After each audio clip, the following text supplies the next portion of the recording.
is just wonderful to be back. It is 3 years since we've hosted an event like this, and it's amazing to feel the energy in the room. In this slightly overfull room, apologies to everyone at the back. It's fabulous to be meeting so many of you for the first time. It's wonderful to be seeing so many of you for the first time in 3 years. I can't believe it has been that long. And what I'm loving most is actually just chatting to people in between the speeches. And I had a great chat with Ben Farron this morning. Ben Farron is the CEO of Spoke. If you don't know Spoke, they do great menswear. In fact, these are Spoke trousers, and they are fabulous. This is your first referral of the day on stage.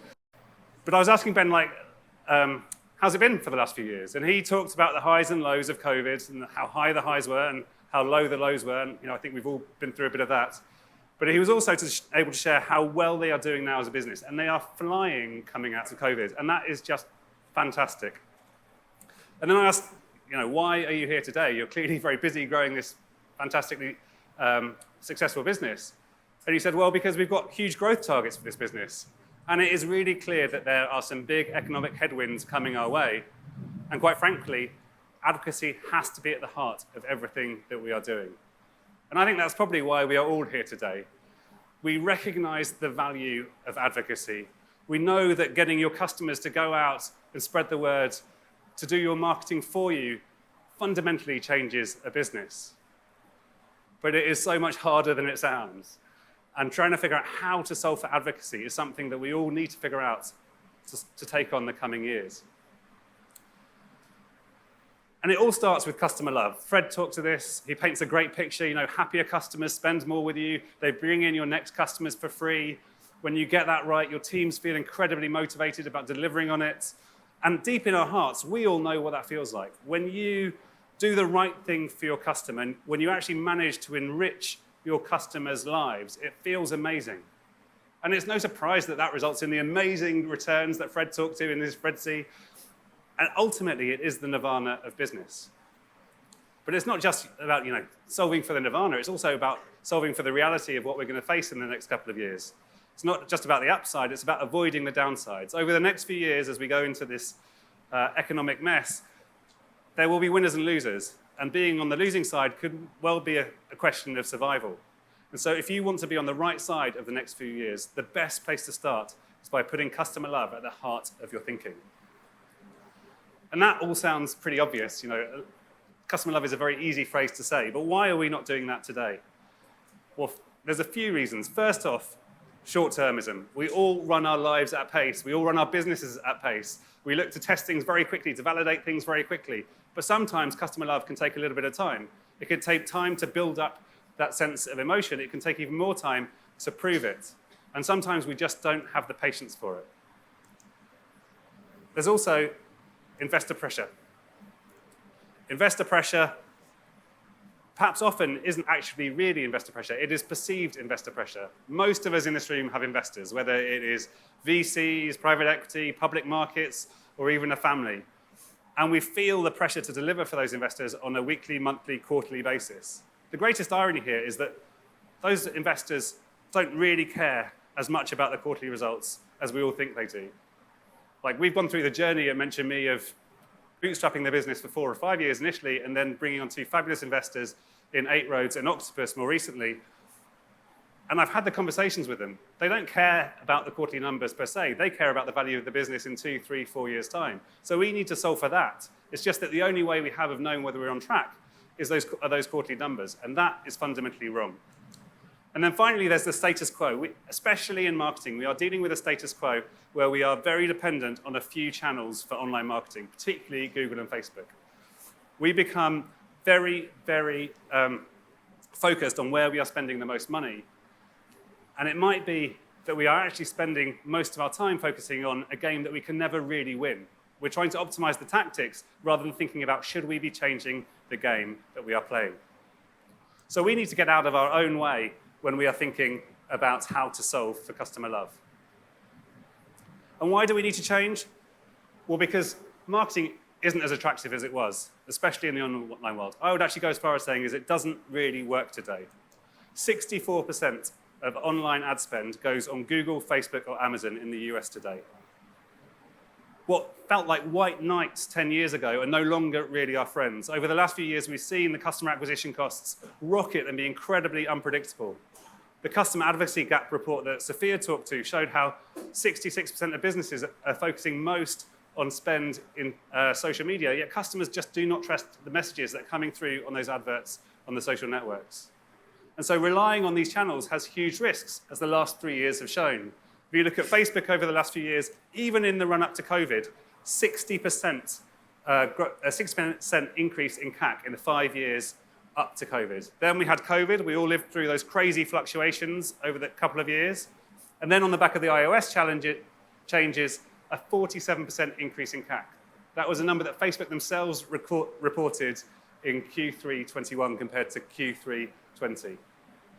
This is crazy. If you look at actually what happened from a chart perspective, and this is on a CPM basis, running up to COVID in the 2 years beforehand, that was a 25% increase in CAC on Facebook up to COVID. You then had the great pause where supply chains were interrupted, everyone waited to see what was happening, and then costs absolutely rocketed, more than 200%. If you're trying to run a business, as many of you have experienced, this is a nightmare. You cannot match supply to demand like this. This is going to curtail your growth.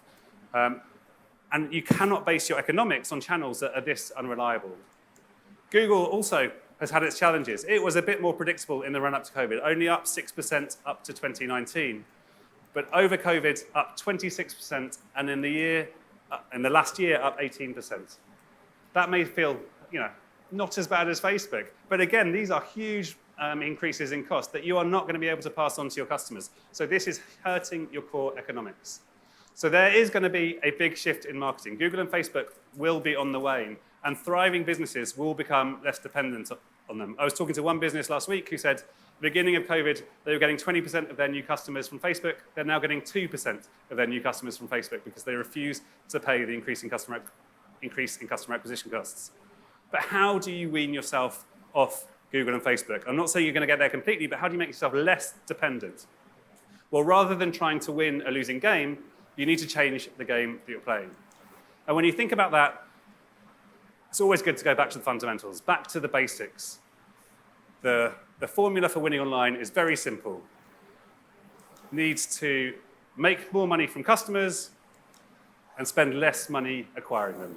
If you do that, you grow faster at the expense of your competitors. Incredibly simple. And one of the joys of the online world, it is captured in the metric that we all know, LTV to CAC.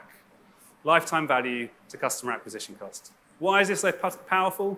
Because when you get this right, you beat your competitors. You have more cash to spend on improving the customer experience, on acquiring additional customers. This is how winners and losers are decided. Now, metrics can feel short-termist, but this is not a short-term metric, because to win on LTV to CAC over the long term requires being rooted in behaviors that drive customer love and advocacy. Now, we've been through a very interesting last 20 years. Brian talked about it up front. When you look at what has happened from an LTV to CAC perspective, we have really matured over the last 20 years. At different points on this journey, you could win versus your competitors just by adopting new technologies. In the early days, if you adopted SEO or paid search or paid social and you were ahead of your competitors, you could build a whole business on the back of that. Then it became about conversion rate optimization. If you could build a website that converted customers better than your competitors, you could win. But now we have the big platforms that effectively make that all very easy to set up, but also make all sites much more similar. So Shopify, BigCommerce, SAP, Salesforce makes for a much more homogeneous experience online. And more recently, we've been seeing that Amazon catch up, getting that convenience closer to the Amazon experience with things like ShopPay from Shopify and Klarna, where you get a much closer experience where it remembers your data and where it tells you how your deliveries are going, it lets you pay later. So it is much, much harder to win by adopting tools these days. And on the LTV side, the early days, it was just how do you calculate it? The winners were those who really understood the value of LTV. Then it became about retention and upsell, primarily through CRM. Then it was about understanding the single customer view. And now people are talking about loyalty and CX. We are now at a stage of maturity where there are no silver bullets to solve LTV to CAC, where you can adopt the newest technology and be ahead of your peers, because everyone is adopting everything so quickly. Now, there will be new things that come up, and in LTV to CAC, the trends that I see at the moment On the LTV side, it is about AI-powered optimization based on propensity modeling, basically looking to understand the intent of your customers so you can serve them the right thing. And on the customer acquisition side, it's about optimization harnessing first-party data. We're seeing the death of the cookie, the death of third-party data. But both of these things really come down to how do you solve for building long-term relationships with your customers? Effectively, how do you build customer love? The only reason for building a customer profile or for understanding their intent is so that you can delight them. And so the way to solve for LTV to CAC is to solve for customer love and advocacy. But we said up front that there are good reasons why people aren't doing this today. The short-termism, the investor pressure, the addiction to the status quo. So you need to figure out how you can escape those things in order to go after it. So effectively, you need a North Star that you can go after. That North Star is critical. So you need to communicate to your teams, to your boards, to your investors that you are looking to solve for customer love and advocacy. And then you need a compass to get there. And that compass charts the course and tells you how to get to the North Star. It also tells you where you are in the journey. And that comes in the form of metrics. This lets you fight the short-termism, carry the investors with you, and change the fixation from the status quo so that you have bigger and bolder ambitions for how you drive your business. So if the North Star is about driving customer love to allow you to grow from advocacy, what are the right metrics? Well, it's helpful to have two, one at a company level so you can see how you're doing as a whole business, and one at customer level so you can solve for different customer cohorts. The best metric we've found on a company level is what Fred was talking about, earned growth. Now, earned growth, effectively, there's two sides to it. There's net revenue retention, which is how much money are you getting from customers today who were your customers a year ago. It accounts for churn, and it accounts how much more they are buying from you. And then earned new customers, or effectively referrals, is how many customers are they bringing in. When you put those two things together, you get a sense for how fast you will grow without spending a penny on marketing. Effectively, it is what is your organic growth in your business. And that is a really, really important number. And one way to think about earned growth is as a bridge between customer love and LTV to CAC. Customer love drives you to focus on the right thing. Earned growth measures whether you are being successful in doing the right thing and being rewarded with organic growth. And then you see the impact on LTV to CAC. You see that LTV to CAC transformed. And it's really clear why earned growth is so powerful when it comes to LTV to CAC. Because one of the ambitions, the starting ambitions with earned growth, is get your net revenue retention up. When you do that, that very clearly correlates with increasing your lifetime value, increasing customer love so they spend more with you. Getting more high lifetime value customers means you have more customers who love you, which means more customers who will refer. More referrals means that you are reducing your customer acquisition costs because referrals are cheaper than any other channel, so your blended cost comes down. And bringing your CAC down and more referrals in means that you have more referred customers, and referred customers spend more with you. They come in predisposed to liking and trusting you, and they will spend more with you, so you drive your net revenue retention up. Really clearly, this is a virtuous circle. When you start on this is how you transform LTV to CAC by focusing on earned growth. Now, I've waxed lyrical about the importance of LTV to CAC, but it is not perfect. And earned growth is a really helpful view that points out some of its flaws. Now, this is a standard perspective on LTV to CAC. An LTV to CAC of 3 is healthy. So in this business, it's costing 100 to acquire a customer, and the lifetime value is 300. That is a good place to be. If you only have this number, you think this is a good business. But actually, if you break it out into earned and paid customers, when you look at earned, i.e. business customers who are coming in on the back of referrals, the customer acquisition cost is 25. The lifetime value is 600. There's an LTV to CAC of 24. In the same company, you may well have a very different view when it comes to paid. It may be costing actually 300 to acquire a customer. The LTV is only 150, and so you've got an LTV to CAC of 0.5, which actually means you're losing money on every single customer. Now, this could be happening in your business. It is really, really hard to break these out.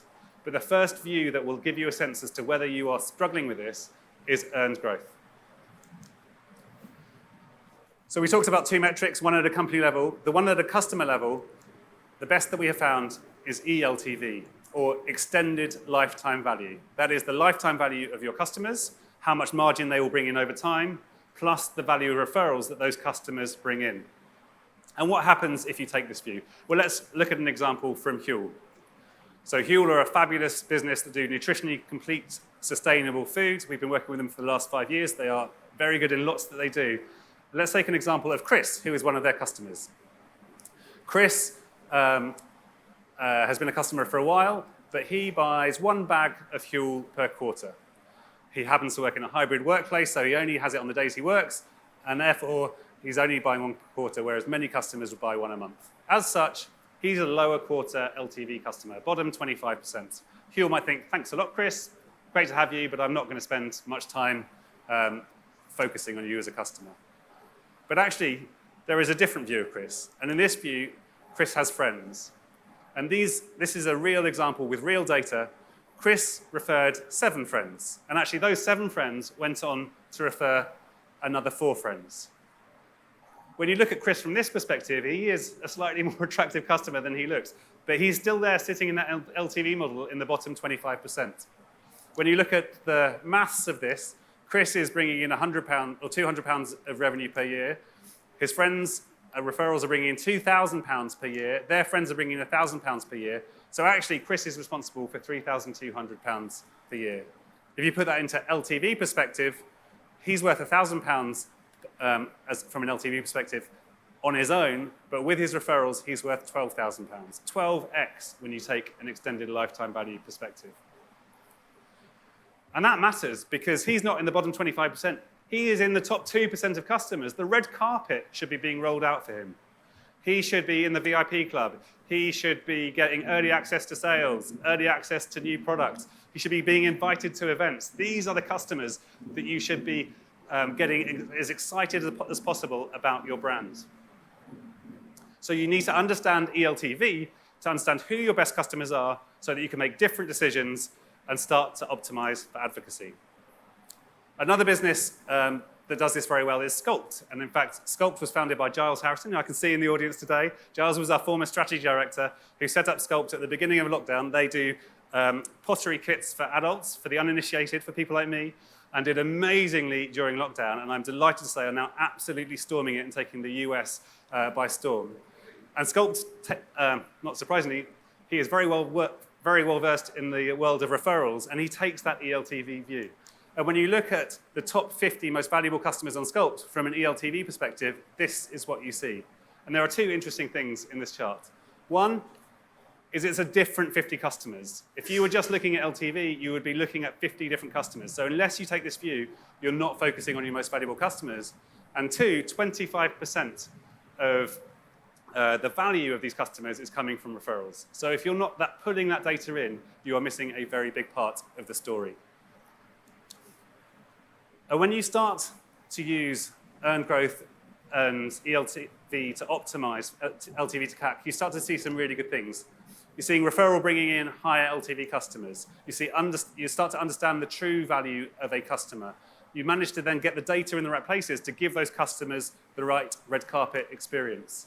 You're also able to use referral data to identify high LTV customers early so that you can give them the best possible experience. More referrals results in a higher earned growth rate, which results in a lower weighted customer acquisition costs. And then you can also use referral data to reduce customer acquisition costs in other marketing channels. And we will talk much more about that later. So ultimately, advocacy drives a sustainable advantage in your core economics against your competitors. And at Mention Me, this is where we want to help you win in the years ahead. Now, we are all coming from different points on the starting grid on this one. We are in the privileged position of working with some brands who have been thinking like this for a very long time. And you see that not only in the results of their referral program, but how they talk about the business. But no matter where you are on the starting grid on this, we can help you accelerate through the pack. Some of the data we see, Mention Me, we have a lot of data. We're very privileged to do that. We see some really interesting stuff in terms of variation of performance. And some of it you expect. If you look at referral performance varying by country, and I know there was a question on this earlier, you see very, very different performances depending on market. And who knew that Koreans were the biggest referrers in the world? Similarly, when you look at it by sector, you see very big variation in performance. The top 3 performing sectors that we work with are gyms, supplements, and insurance. Who knew that insurance was so sexy? But actually, it's because we work with a number of brands who are disruptors, and they're disrupting the space by putting customer love at the heart of what they're doing and looking to solve for some of the challenges that industry has faced. But when you take this view, you kind of expect that level of difference. What we find, though, often is businesses think, well, within a given sector, it must be pretty similar. How does referral work for men's clothing? How does referral work for pet food? The answer is, it's all very different. And to bring that to life, this is a great example with real data of 4 brands. These are 4 high street brands who all sell footwear. You will know all of them. If you've been down the high streets of the UK, you will have seen all of these. And if you're not customers of them, you'll probably think they are pretty similar. But when you look at the referral data, there is an 8 times difference in terms of how they perform. 8 times. Now, all of these businesses have been looking to optimize referral, and it may well be that Brand A has put a bit more energy and a bit more gusto into doing that. And that drives some of the difference. But the reality is, what is driving this business is every interaction that a customer has with those brands. And so that is what referral looks like in terms of data. Now, we also have the pleasure of working with many brands who see referral data, and we have the conversations to understand how they think about the world. One of the brands that does this phenomenally well is Matches Fashion. I was talking to Nicholas Pickart, who was the e-commerce director for most of the last 10 years at Matches Fashion, and he described the way they think about it is we've fundamentally always been a word-of-mouth business. We focus on the details and do everything right, and that drives word of mouth. Matches Fashion went from 3 stores to selling to Apex for more than £1 billion in less than a decade. Phenomenal, phenomenal growth, all because they took this approach. And actually, another anecdote from Matches was Tom, the CEO and founder, was still checking every single customer email that went out to a customer until they sold to Apex for over £1 billion. Now, you might think that's slightly nuts. That's a level of attention too far, and I'm sure many in the marketing teams in this room really don't want their CEOs doing that. But what it really showed for Matches was that level of attention, that level of striving for perfection was critical in every customer interaction. It was what it signaled rather than the act itself. Another example, Huel, we talked to earlier. Huel have been on an amazing journey, founded in 2015, now with revenues of over £100 million. And a few years ago, their founder was talking to The Drum and described the way they approach the world as advertising gets the ball rolling, but our focus is on making customers happy. If they're happy, they'll come back and tell their friends about us. I mean, it just doesn't get much simpler than that as a statement, but it is so on the money. And what I loved was the next paragraph in this article was effectively saying, and that's why we've grown 185% every year for the last 4 years. This way of thinking drives phenomenal, phenomenal growth. This is a runaway success story which baked advocacy in from day one. And then another brand that is close to my heart, a business that we've worked with since the very early days of Mention Me, since their very early days. And it was really clear, even in the early days, that Bloom & Wild was a business that really cared passionately about their customers. And when you speak to Aaron Gelbard, the founder, he describes it as, we always put the customer first because it's the right thing to do. And we know it's the right thing to do because you can almost always see it in the numbers. Aaron is a very data-driven guy. Bloom & Wild is a very data-driven company. Putting customer love first doesn't mean you have to just hope and pray. You can do the right thing and then make sure it works. And I was chatting to Aaron last week, and he shared a phenomenal example of this, where Bloom & Wild offered proactive customer service. Proactive customer service. What that means is they tested proactively offering customers credit if they suspected, or if the team suspected through tracking and data, that a customer might have an issue with the flowers. That's amazing. They're offering credit without being told that there's a problem. And doing that because it was the right thing to do, but also doing that and seeing whether it had the impact. And the result of that test was that it increased LTV by 50 to 100% versus not offering any proactive resolution. And it increased LTV 2 to 4 times compared to a reactive resolution after a customer complains. There is no greater proof of how doing the right thing by your customers even if it means risking giving them credit on account, results in a true upside for the business. And I think that example also talks to the fact that we can now do this on a customer level.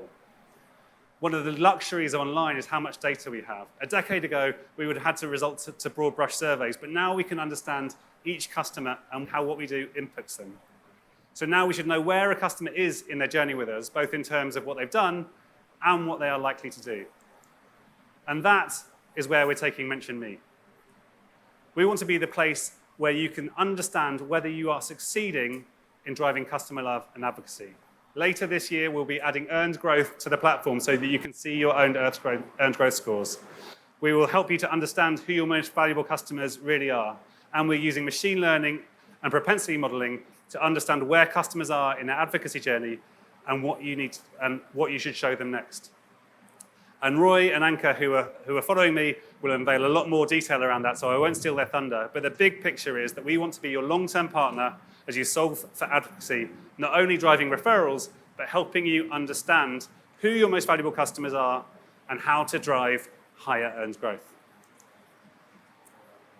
And when you take this approach, it turns marketing on its head. It fundamentally puts the power back in the hands of your customers.